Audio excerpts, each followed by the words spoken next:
بسم اللہ الرحمن الرحیم۔ السلام علیکم۔ آج میں نے پہلی دفعہ سلمان غنی کو اس قدر غصے میں دیکھا اور اچھا لگا مجھے۔ میں نے سجاد میر صاحب کو بھی غصے میں دیکھا۔ یہ وہ دو لوگ ہیں جن کو سن کر میں اپنے غصے کو کم کرتا ہوں۔ اس کے باوجود میں سجاد میر صاحب سے معذرت کے ساتھ عرض کرتا ہوں کہ میں سر حرامی بچے کو حرامی بچہ کہتا ہوں۔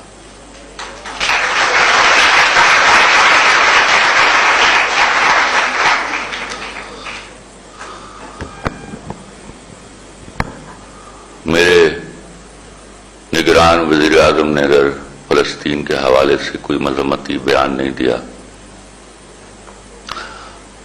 تو اس کی مصروفیت کو دیکھیے، وہ مسلسل پچھلے کئی مہینوں سے ہماری نگرانی کرنے میں لگا ہوا ہے۔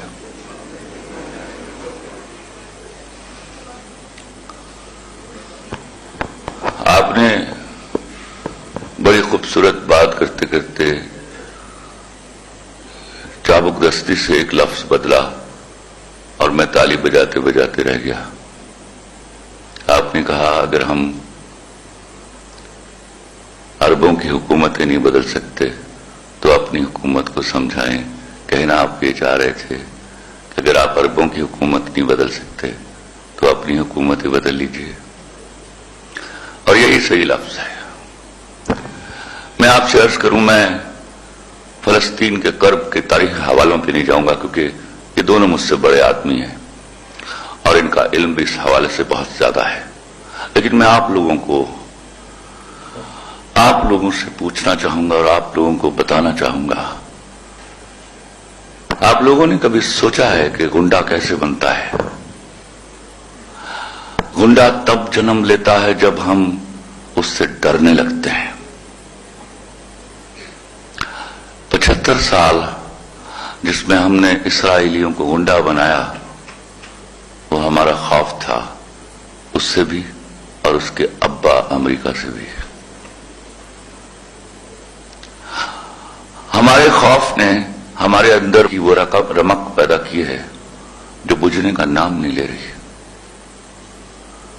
مجھے اور آپ کو جب ان دلاسوں پر رکھا جائے گا کہ اگر خدا نہ خواستہ ہم نے منہ بھر کر امریکہ کے خلاف کوئی بات کر دی تو ہماری امداد روک لی جائے گی، تو جب آپ نے امدادوں پر زندگیاں گزارنی ہیں تو آپ کو نہ احتجاج کا حق ہے، نہ کسی کو دل میں برا کہنے کا حق ہے، نہ آپ کو کوئی برائی ہاتھ سے روکنے کا حق ہے۔ 76 سالوں سے آپ کب تک ایک بھکاری قوم کا روپ دھار کر دنیا کے سامنے کھڑے رہیں گے اور اپنے حقوق کی بات کریں گے؟ بھکاریوں کے کوئی حقوق نہیں ہوتے۔ ہم جو ہیومن رائٹس کی بات کرتے ہیں، کتنی رسپیکٹ دیتے ہیں بھکاریوں کو، ہمیں نہیں معلوم۔ کوئی دوسری تیسری بار مجھ جیسے باتیں کرنے والے کی گاڑی کا شیشہ بھی کھٹکھٹائے تو مجھے غصہ آ جاتا ہے، اور آپ تو مسلسل 76 سالوں سے ان کے شیشہ کھٹکھٹا رہے ہیں۔ آپ نے کبھی نہیں سوچا IMF کیا ہوتا ہے، اس میں جو فنڈ کریٹ ہوتا ہے اس میں کیسے منی پول کیا جاتا ہے، پیسہ پول کیا جاتا ہے، اس میں یہودیوں کا حصہ کتنا ہے؟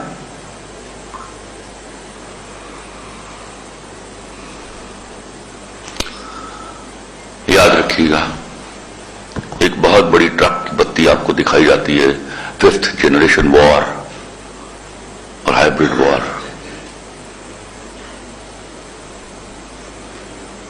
خدا کی قسم، گولی کا دیا ہوا زخم گالی سے نہیں بھرتا، واپس گولی مارنی پڑتی ہے، اور برابر کی گولی مارنے کے لیے آپ کو وہ والی گولی ایجاد کرنا پڑے گی۔ آپ جو 76 سالوں سے ہاتھ پر ہاتھ دھرے دنیا میں ہونے والی ایجادات کا انتظار کر رہے ہیں۔ بے شرمی ہماری یہ نہیں کہ ہم کچھ کر نہیں پا رہے، بے شرمی ہماری یہ ہے کہ ہم کچھ ایجاد نہیں کر پا رہے۔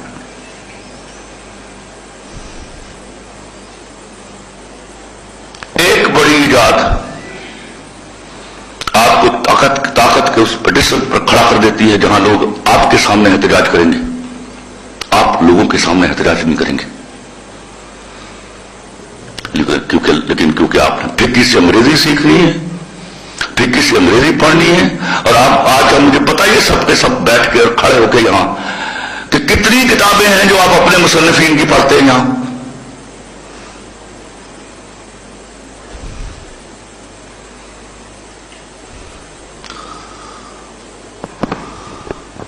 آپ کے صرف جسم بارود سے چل نہیں ہے،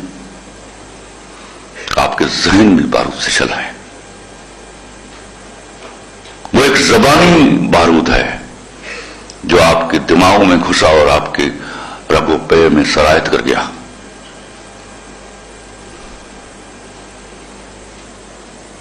ایک خالی خولی زبان کو آپ نے سر پر اس طرح سوار کیا ہوا ہے کہ آپ کے اندر بغیرتی کی بیماری کا وجود ہی ختم نہیں ہوتا۔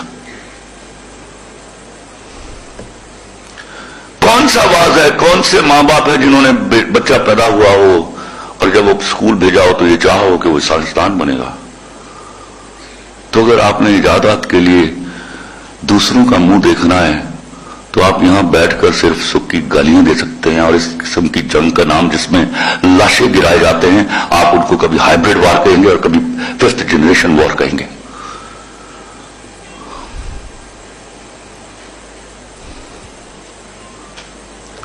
یاد رکھیے گا میری بات، میں کب تک جیوں گا لیکن ایک بات آپ کو میرے مرنے کے بعد بھی یاد آیا کرے گی، ایجادات نہیں کریں گے تو اسی طرح دم ہلاتے رہیں گے ان کے سامنے، پروٹیسٹ کرتے رہیں گے۔ اور مجھے ایک آیت، ایک حدیث بتا دیجئے جس میں آپ کے نبی صلی اللہ علیہ وسلم نے آپ کو احتجاج کرنے کے لیے کہا ہو۔ میرے نبی نے تو آپ سے قصاص کی بات کی تھی۔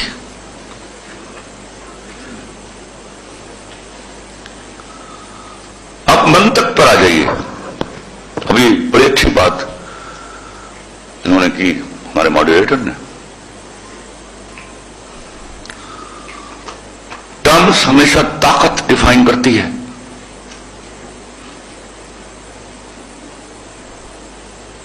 تو آپ کے لیے، فلسطین کے لیے، کشمیر کے لیے راہ نجات سوائے طاقت کے کچھ نہیں ہے،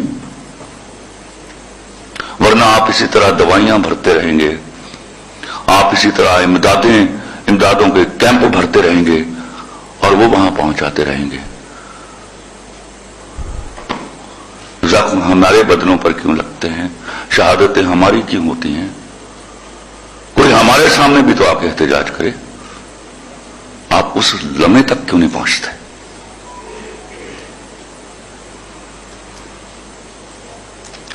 پوری زندگی میں ایک واعظ میں کسی مولوی کو یہ کہتے ہوئے نہیں سنا کہ تم لوگ ایجادات کرو۔ میں بار بار اس بات پر زور دیتا ہوں۔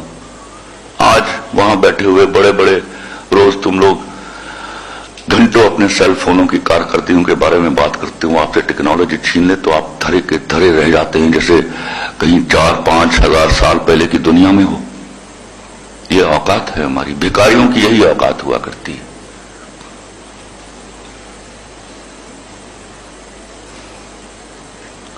فلسطین ہماری چھاتی پر رشتہ ہوا وہ زخم ہے جس کی دوا میسر نہیں ہمیں۔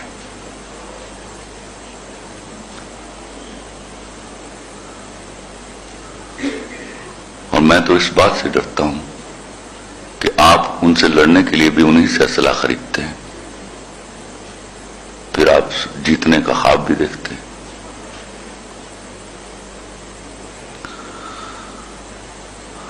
آپ کا مقصد حیات اگر طاقت نہیں ہوگا تو یاد رکھیے گا کمزوروں کے لیے امدادیں ہوا کرتی ہیں، بھیک ہوا کرتی ہے۔